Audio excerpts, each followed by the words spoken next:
Gusto ko makapunta sa moon kasi gusto ko ma-experience yun. Di ba may mga ganong places yung parang walang gravity? Di ba may mga ganon? Yung pupuntahan mo, tas para ka nasa loob ng container. Let's go to the moon!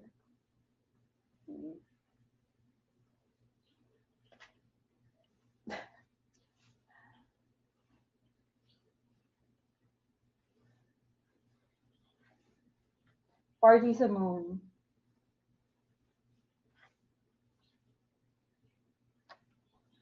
Oh my God. Swab test naman siya. Oh my God, oo nga, no? Wait. Ma'am, sir, ready na po ba kayo? Tingala lang po, ma'am.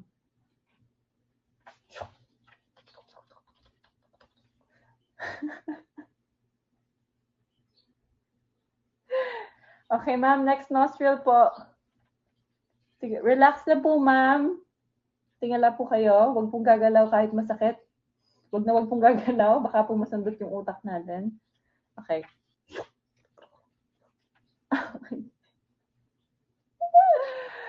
Oh my God. Oh my God. Grabe, ang init pala maging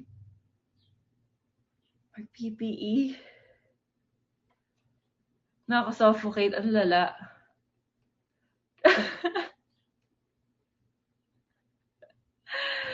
Grabe! Salute sa mga sa mga nagpi-PE, ng mga nagpi-PPE whole day. Sobrang init.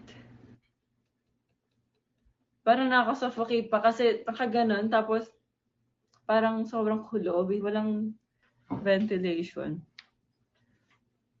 Sobrang init. Buti na lang may white hoodie ako dito. Okay, so parang hindi pala astronaut yun. Naging ako. Frontliner. Frontliner. Oo, PPE. Salute to all the frontliners out there. Sa mga hanggang ngayon, ginagawa pa rin yung trabaho nila. Hindi napapagod, hindi nagsasawang tumulong. Nakakatuwa, diba? Okay, so ayun na nga po. Yun po yung attempt ko to dress up as a front runner. Hindi na talaga astronaut. Mas na-achieve ko yung mas in character ako dun sa front runner. Thank you, Pokoy lang. Pokoyo lang. 10 out of 10 pa din. Mas in character ako ng front runner.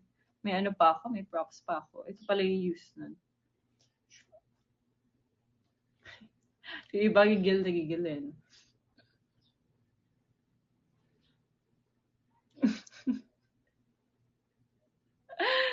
Ay, sabi niya, try ko i-edit na sa space.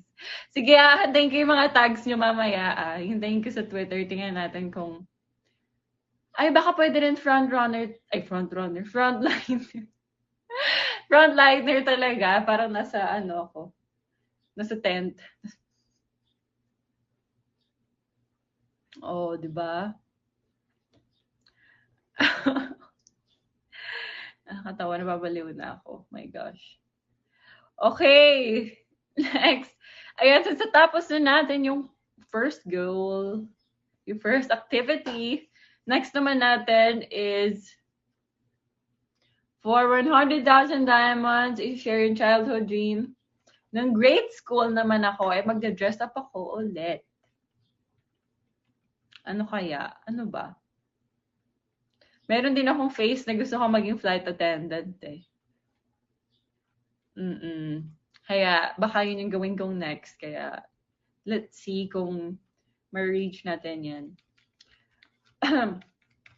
Habang naghihintay, tuloy na lang natin yung discussion. Thank you.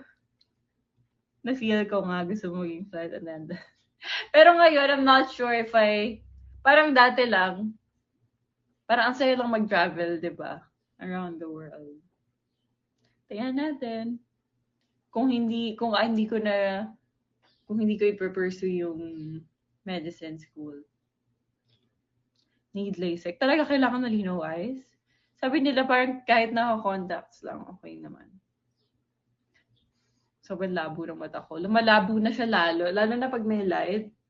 Alam niyo ba, dati nakakapag-drive ako na naka-contacts. Kahit contacts lang. Pero ngayon, lalo na pag gabi, as in, grabe yung reflection ng light, yung parang puro stars ng ganun yung nakikita ko. Kahit nga naka-glasses kagabi hirap na hirap ako. Sobrang labo na.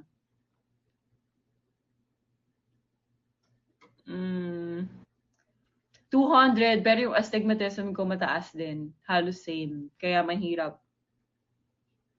Lalo na pag sa lights, parang yung reflection nagkaganon-ganon. Kaya sobrang swerte ng mga malilinaw yung mata. Hello, Maria Krishna. Okay, next reason bakit daw hindi yung ibang tao hindi fina-follow yung dreams nila. It's too hard, too time-consuming. Anything worth pursuing will be challenging, but in the end, it will be the most rewarding accomplishment, even it will always take time before you achieve your dreams. But remember, it is worth every second. Ito, parang maaano ko na naman siya dun sa medicine course. This is exactly how I feel towards pursuing that course. So, feeling ko, sobrang time-consuming kasi parang additional 2 years or more pa. Diba? Pero, feeling ko naman, magiging worth it naman siya in the end. Kasi parang, tawag dito, makakuha ko yung profession na gusto ko talaga. Diba? Hindi ako magsisettle para lang sa kung ano yung natapos ko, na hindi ko na masyadong gusto, pero ito, gusto ko talaga, diba? So, parang naiisip ko, parang maging worth it naman siya in the end. Pero tingnan natin. Ayan, sabi ni Ate Happy, bata ka pa, G, kaya pa yan. Oo. At saka si Mommy din naman, parang supportive naman siya dun. Gusto niya nga sinasabi niya nga sa akin, sabi ko sa'yo dapat yun na lang yung kinuha mong course. Kahit wala naman siya sinabi. Sabi ko sa'yo, dapat yun na lang. Kasi palagi kong sinasabi sa kanya, sabi ko, Mommy, mag-aaral kaya ako ulit na mag-medicine ako para gusto ko maging dermatologist.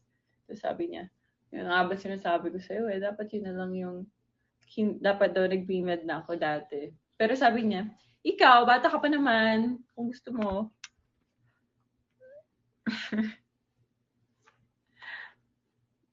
Anong grade naman ako?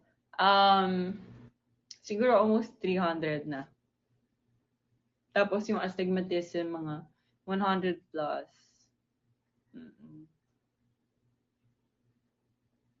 Na-consider mo magpa-LASIK.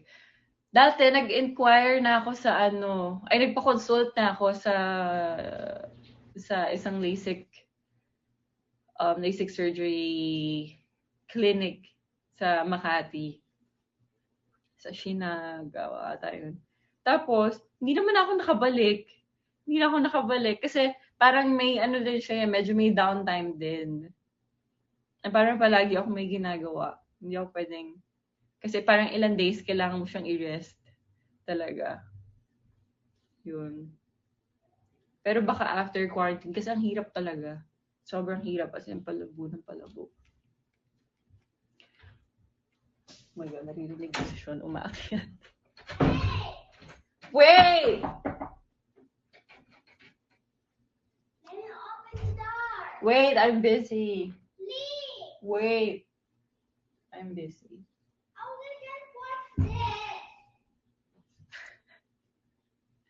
I'm busy, baby. Wait. Ay, wow. Thank you, JL Morado. Thank you. Sean naman. Stop. Okay, next.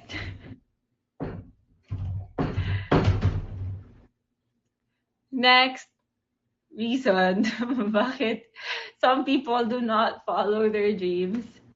You listen to others. You're thrilled about what you're doing and you become eager to share it with others, only to hear you're doing what?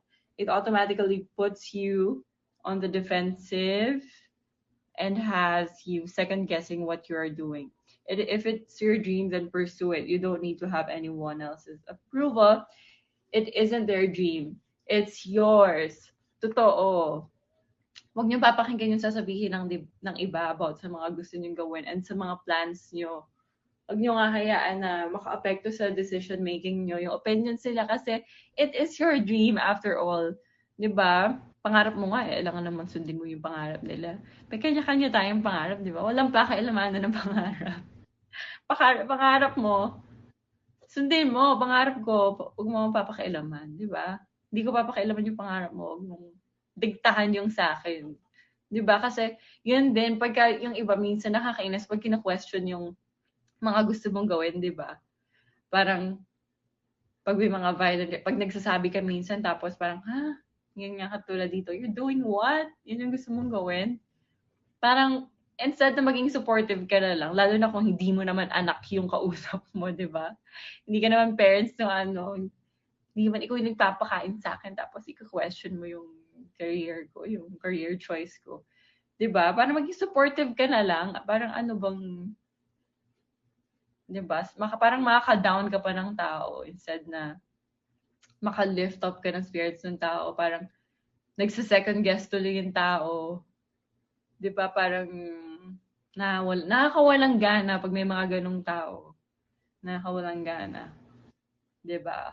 Pero kahit may mga ganung tao, wag niyong hahayaan na makaapekto yung opinion nila sa decision making niyo.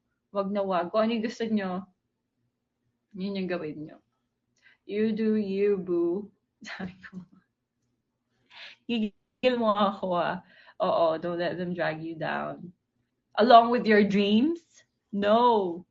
Bawal. Walang pakialaman dito. 'Di ba? Kayo din.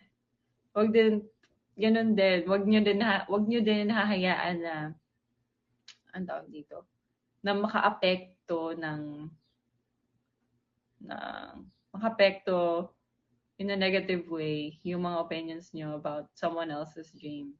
As much as possible, support lang natin as long as parang makakabuti naman sa kanya, 'di ba? 'Di ba? Hangga't wala siyang tinatapakang tao, support lang tayo. Kung saan siya masaya, ganon. Huwag na marunong na mag-advise na, bakit yan? Hindi maganda yan. Huwag na magmarunong na ganon kasi hindi naman ikaw yun. Pero pinapakailaman, may buhay din naman. Okay na, masyado ako dun sa masyado ako dito sa na to. Okay! Okay, next. Maglalaro naman tayo ng guilty or not guilty. Pero bago natin simulan to, kailangan muna natin ng 15 lechons para malaro ang activity na guilty or not guilty.